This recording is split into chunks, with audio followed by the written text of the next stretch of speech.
My first experience going to therapy was so horrible, I pretended to not be depressed for another 4 years just to avoid going back. But after a couple visits to a psych ward, some life-threatening traumatic events, and many psychiatric medications, I finally understand today how the mental health care system is supposed to help you. And also why many people, myself included, are so apprehensive to seek mental health care. I was 14 the first time I saw a therapist. My parents booked me an appointment after they found out I had met some creepy guy online who convinced me we were friends. It's okay to make friends online, but the problem here was this guy was super mean to me and he demanded our friendship stay a secret. Telltale sign of a freak, by the way, so don't waste your time like I did. But a year later, I stood up to him, but then he threatened me and I had a panic attack, but I didn't know it was a panic attack. I told my parents I was having an asthma attack. They called 911, and when my vitals were fine, one very astute EMS said, "Are you having boy problems or something?" And I was like, and my parents were like, but then my therapist was like, "Wait, you told a complete stranger everything about you, and you really thought they cared?" But you're a complete stranger. This is different. A good therapist will strive to build trust with their patients by providing a respectful, welcoming environment. But because this was my first ever experience going to therapy, I had no idea what to expect, let alone what a good therapist should be like. So of course, with appointments like that happening once a week, my severe depression was not improving. So my therapist recommended I see a psychiatrist. Now, I didn't know what a psychiatrist was back then either. It sounded different than a therapist though, so maybe they'd be nicer. So I sat on a couch with my parents, told this psychiatrist guy everything that happened and how it made me feel. Okay. Do you want mental hospital or medication or... Okay, why is no one using their listening ears? Your kindergarten teachers would be very disappointed. Turns out psychiatrists aren't usually the ones you, bare your soul to. Their job is to recommend medical options. But when he said hospital, my brain went to American Horror Story, Asylum. And when he said medication, my brain went to commercial break with antidepresso may cause nausea, diarrhea, baldness, lightning that only hits you, and or all of the above at the same time. Call now.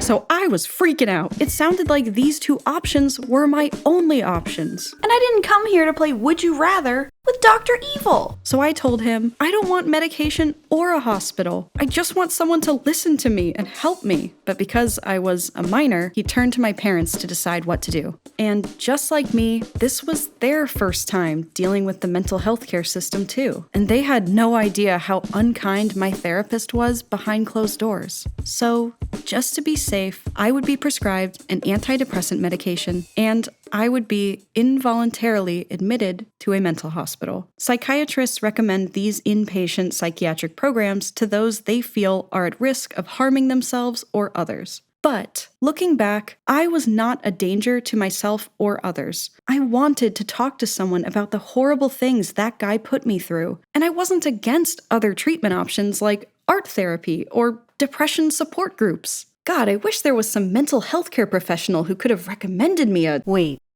isn't that your job? Yeah, that's what a good therapist would do. Oh, yeah, right. I'm very lucky my experience in the hospital was not as scary as I feared it would be, but I still have mixed feelings about how my mental health was handled back then. Involuntary admission is a huge, nuanced topic that I cannot give you an easy, simple answer on. However, the last thing I want to do is dissuade someone from getting help. A mental hospital can be a life-saving choice if you need that level of care. Take it from me. I admitted myself to a mental hospital years later at the age of 21, and I'm so glad I did. Because the macaroni art I made were masterpieces. And if I hadn't admitted myself back then, I would not be alive today. So please check the links below if you need anything at all. Considering how badly my treatment plan was going, I no longer felt comfortable telling my therapist or my psychiatrist how I was actually feeling. I was scared if I told them I still felt depressed that I could be punished for it. So at every appointment, I told them. Their advice was so helpful. And I think I'm starting to feel better. And that medication is working great. But the more I held back, and the more I denied how I was really feeling, the more I fell apart every time I was alone. But as far as my care team knew, my mental health was finally improving. So I didn't need those meds anymore, or those therapy sessions. I was cured. Just in time for that 18-year-old guy to text me, regain access to me, and transform this already inappropriate relationship into a living nightmare. A lot of people wonder why people like me go back to people like him. I know for me at least, I was so traumatized and distrustful of my own doctors that I truly felt more safe talking to a guy like this. Leaving him was not easy. I wasn't able to get a restraining order, and he stalked me for a bit afterwards. This left me with a monster of a mental health problem. I may have gotten away from that guy, but that terrifying night when I left him, when he threatened me, when the cops turned me away, those memories were playing in my head constantly. I was desperate to talk to someone about it, desperate to make sense of what I'd gone through, and desperate to trust someone again.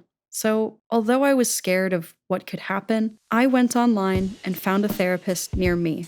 And thankfully, she was nothing like that first therapist I had. She listened to me, she believed me, and told me that is not how a therapist is supposed to act. Most importantly, my new therapist diagnosed me with PTSD, post-traumatic stress disorder. Wait, PTSD is for people in war. I just had a bad relationship. PTSD isn't limited to veterans. It can develop after any event the brain registers as traumatic, like car crashes, natural disasters, or, in your case, surviving an abusive relationship. It doesn't matter if someone else thinks what you went through is no big deal. What matters is how your brain processes it. My therapist then recommended I see a psychiatrist. And although I was very afraid of my past experience repeating, my new psychiatrist reassured me she would walk me through every option, answer any questions I had, and we would create my treatment plan together. She prescribed me an SSRI, a selective serotonin reuptake inhibitor. Here's why. The brain recycles unused serotonin, that's the happy brain chemical, for other stuff the body needs, like healing wounds, digesting food, helping you sleep, all kinds of stuff. But the brain always makes sure to leave just enough extra little serotonins floating around for later use. You know, in case you see a puppy, you have to say, "Oh my god, he's so cute, what's his name?" And the serotonin goes flying. Then some get recycled, and some stay for the next puppy, or whatever makes you happy. And rinse and repeat. But in a depressed brain like mine, the leftover floating serotonins may not be enough. So if I saw the same puppy, I might be like, "Oh, whoa, all right. Dude, come on, it's a puppy." And this is where an SSRI can help. An SSRI stops the brain from repackaging as much serotonin, thus allowing more of it to be available, which in turn gives you more serotonin to access later to feel happier. Now, be aware, medications like these don't work the same for everyone, and they definitely don't work overnight. It can take a couple weeks before you start to notice a difference. At least, mentally. This is a big change happening inside the body. That's why some people experience headaches, nausea, sleep problems, and other stuff like that, especially in the first couple weeks. But my psychiatrist was always open and honest about what to expect with each medication before I started taking them, and she made sure to keep track of any side effects I was experiencing or was worried about. So, with a great psychiatrist to advise me and a supportive therapist to openly discuss my feelings with, my life really turned around. Until my senior year of college, when I posted some videos on YouTube about meeting and leaving that creepy guy in case anyone out there needed that same help. And although those videos led me to this amazing career I have today, back then it was not looking so good. Turns out some people really don't like when others learn how to identify abusive and manipulative behaviors. Which is a little weird, right? Because I thought we could all agree that stuff is really bad, right? Well, actually, to play devil's advocate... Oh my gosh, it's really you! I can't believe the devil sent his advocate to argue with me against...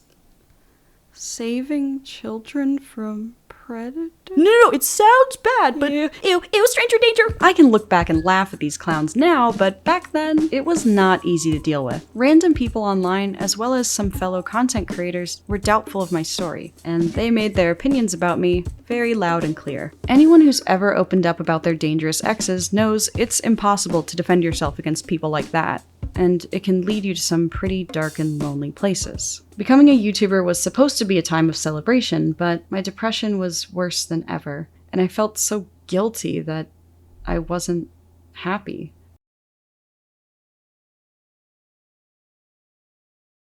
Thank you.